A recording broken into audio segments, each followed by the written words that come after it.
नमस्कार और स्वागत है विश्व शांति दर्शन के आज के न्यूज बुलेटिन में। इस बुलेटिन में हम देखेंगे कुछ पॉजिटिव या सकारात्मक खबरें। सबसे पहले एक नजर आज की सुर्खियों पर। प्रधान अध्यापक की पहल छात्रों को वापस स्कूल ले आई। मछुआरे प्लास्टिक बचा रहे हैं सड़कों के पुनर्निर्माण के लिए। वायु प्रदूषण को बदलकर बन रही है stylish floor tiles. Andhra Pradesh में शुरू हुए किसानों को शिक्षित करने वाले क्लब। प्रधान आचार्य ने पाया कि बच्चों में स्कूल जाने की रुचि नहीं है। इस बात पर उन्होंने जो किया उससे बच्चों का स्कूल की तरफ देखने का नजरिया ही बदल गया। आइए जानते हैं क्या है यह पहल। बच्चों को स्कूल जाने के लिए इच्छुक बनाने के लिए प्रधान आचार्य अरविंद तिवारी ने जमशेदपुर में विद्यालय की इमारत को ट्रेन के कोच के समान बना दिया। यहां तक कि स्कूल के फर्श को एक विशाल सांप सीढ़ी बोर्ड गेम के रूप में चित्रित किया गया ताकि बच्चे कक्षा में खेल का आनंद उठा सकें। इस साल लॉकडाउन के बाद स्कूल के फिर से खुलने के बाद यह मेकओवर शहर में चर्चा का विषय बन गया। पिछले साल चलने वाले 30-35 छात्रों की तुलना में स्कूल ने 75 नए छात्रों को देखा।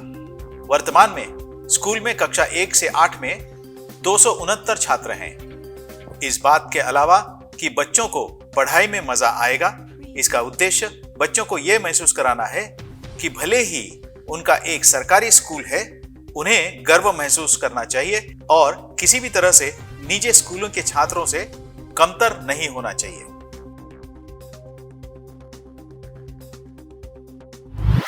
केरल के मछुआरे सड़क बनाने के लिए अपने जाल में फंसे प्लास्टिक को बचा रहे हैं। जानते हैं समुद्र को साफ रखने वाले इस उपक्रम के बारे में। केरल राज्य में मछुआरे समुद्र को साफ रखते हुए प्लास्टिक प्रदूषण से लड़कर अपनी जीविका सुरक्षित करने की कोशिश कर रहे हैं। मछुआरों को प्लास्टिक को सड़क में बदलने वाली एक सरकारी पहल का समर्थन करने के लिए अपने जाल से निकाले गए प्लास्टिक कचरे को बचाने के लिए प्रोत्साहित किया जा रहा है। मछली पकड़ने के पानी में प्लास्टिक की मात्रा धीरे धीरे बढ़ रही है, इसलिए स्थानीय सरकार ने मछली पकड़ने वालों को निर्देश दिया है कि वे प्लास्टिक के हर स्क्रैप को बचाएं जो उनके जाल में फंस जाता है। इस प्लास्टिक को काट दिया जाता है और सड़क बनाने के लिए डामर के साथ मिलाया जाता है।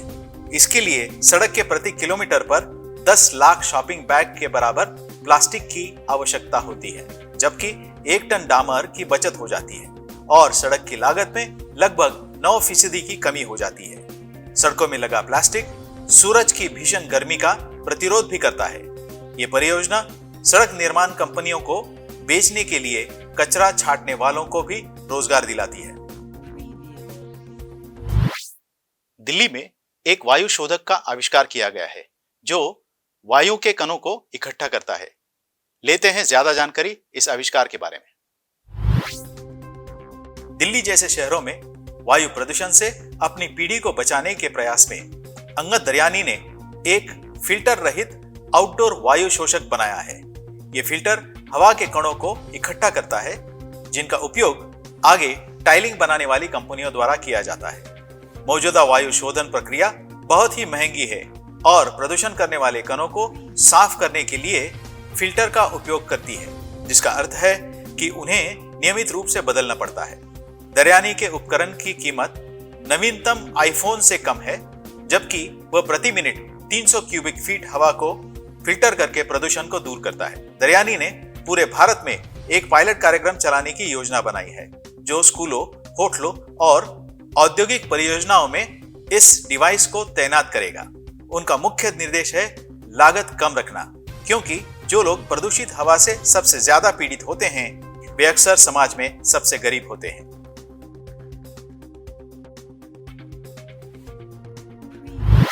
किसान क्लब के माध्यम से किसानों को समस्याओं से निपटने के लिए अच्छी तरह से तैयार किया जा रहा है ताकि उन्हें नुकसान का सामना न करना पड़े।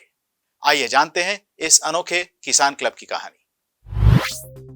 21 साल की उम्र में अपनी पढ़ाई पूरी करने के बाद वे घर लौटे और 5 महीने बाद ही उन्होंने अपने पिता को खो दिया।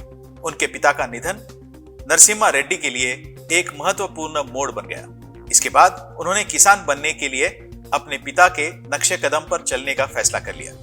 खेती के बारे में वे कुछ भी नहीं जानते थे। वहां से लेकर अब बागबानी में विशेषज्ञ होने तक नरसिम्हा रेड्डी ने एक लंबा सफर तय किया है।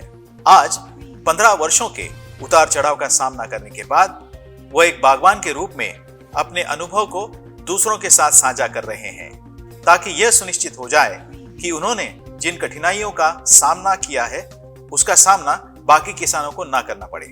किसान क्लबों के माध्यम से नरसिम्हा रेड्डी यह सुनिश्चित करते हैं कि किसानों को समस्याओं को दूर करने और नुकसान न उठाने के लिए अच्छी तरह से सूचित किया जाए। पिछले 3 दशकों में किसानों की मदद के लिए किए गए प्रयासों के लिए उन्हें उदयन रत्न पुरस्कार से सम्मानित किया गया है। इसी के साथ आज के बुलेटिन में यहीं रुकते हैं। देखते रहिए विश्व शांति दर्शन। नमस्कार।